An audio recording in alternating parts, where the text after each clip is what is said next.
Bonsoir, je m'appelle Christian Cabrit, je suis le président fondateur de Projet Solidaire. Mais avant d'en arriver là, je vais vous dire un peu le chemin que j'ai parcouru.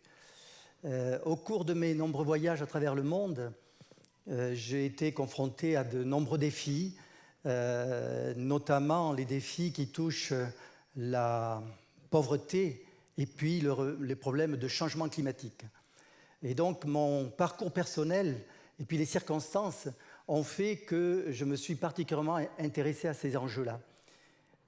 Juste pour citer quelques chiffres, il faut savoir qu'en Afrique subsaharienne, il y a environ 400 000 personnes, principalement des femmes et des enfants, qui meurent prématurément chaque année en raison des fumées toxiques qui sont inhalées lors de la combustion.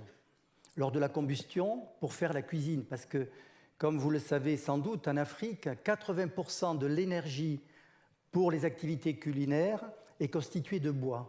Et la quasi-totalité de ce bois n'est pas renouvelable. D'où la déforestation qui progresse, le désert qui avance et les femmes qui passent plus de 2 heures par jour en moyenne à récolter le bois. Un autre défi qui m'a interrogé, c'est l'électricité. Il y a la moitié des Africains qui n'ont pas accès à l'électrification. Bon, je ne vais pas détailler cet objectif puisqu'il a été pas mal évoqué, notamment par Thomas. Mais je dirais que j'ai été particulièrement frappé par les enfants qui ne peuvent pas faire les études. Et comme vous le savez, ça a des conséquences déplorables sur leur niveau scolaire. Et on sait que l'éducation, c'est un enjeu colossal pour le développement. Également, j'ai été frappé par la pauvreté des gens. Vous avez une grande majorité de personnes qui vivent avec moins de 2 $ par jour. Vous avez de l'exode rural, de l'exode tout court, des personnes sans emploi.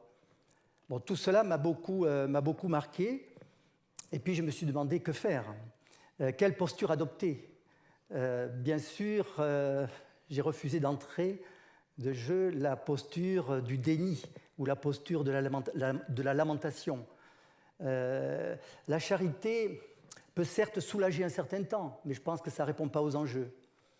Alors ce que j'ai fait, j'ai mobilisé mes compétences et mon réseau local pour créer une association de solidarité internationale, Projet Solidaire. Et nous intervenons maintenant depuis 8 ans en Afrique de l'Ouest, au Mali, au Burkina Faso et au Sénégal. Nous sommes partis d'une demande de nos partenaires africains qui nous disaient sans cesse « Aidez-nous à nous passer de l'aide ». Vaste programme, mais comment procéder? Donc nous avons développé une approche particulière des projets de développement dont le but est d'arriver à une pérennité des activités au-delà du projet. Et quand on parle de pérennité, c'est la pérennité dans toutes ses dimensions. Aussi bien la pérennité économique, nous mettons vraiment l'accent sur les modèles économiques. Même si nous ne sommes pas une entreprise, nous avons conscience qu'en dehors de modèles économiques pérennes, l'activité ne sera pas durable. Bien sûr, pérennité organisationnelle, pérennité technique, pérennité environnementale. Nous évaluons par exemple les bilans carbone de nos projets et nous évaluons également les économies de gaz à effet de serre que génèrent les activités que nous soutenons. Nous développons les projets, bien entendu, avec nos partenaires locaux dans le but de créer une dynamique locale. Nous développons aussi, nous favorisons aussi la coopération sud-sud. À titre d'exemple, nous avons coopéré avec une entreprise sénégalaise qui nous a aidé à développer une presse à biocombustible pour le Burkina Faso.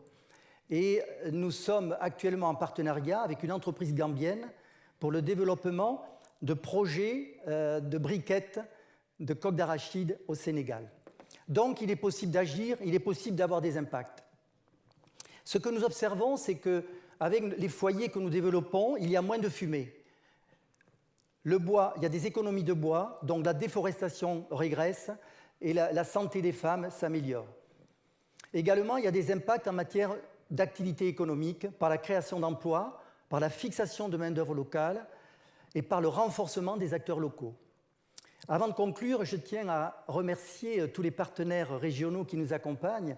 Je vais citer la région Aquitaine, la ville de Mérignac, le fonds de dotation Valorem, le fonds de dotation Entreprises et Solidarité et l'OASO, et bien entendu Soliland qui nous a accompagnés, comme vous l'avez vu dans la vidéo.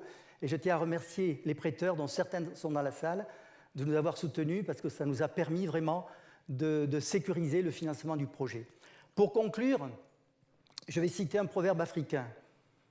Un arbre qui tombe fait plus de bruit qu'une forêt qui pousse. Bien que le monde soit confronté à des défis redoutables, nous sommes convaincus que des actions menées même par des petits groupes ont des impacts significatifs. Nous avons une valeur qui nous caractérise, c'est la solidarité. Pourquoi? Parce que nous sommes tous interdépendants, parce que finalement, c'est notre intérêt commun. Nous croyons que l'entraide, c'est l'autre valeur, c'est l'autre loi de la jungle, la loi de l'entraide. On parle souvent de la compétition ou de la loi de la jungle, mais l'entraide est l'autre loi de la jungle. Je pense que les actions qu'on mène aujourd'hui ont un impact sur le futur. Les actions que nous menons, nous et les autres, nous avec les autres, conditionnent le sens vers lequel va basculer notre civilisation. L'effondrement ou les arbres qui poussent. Vive les arbres qui poussent. Je vous remercie.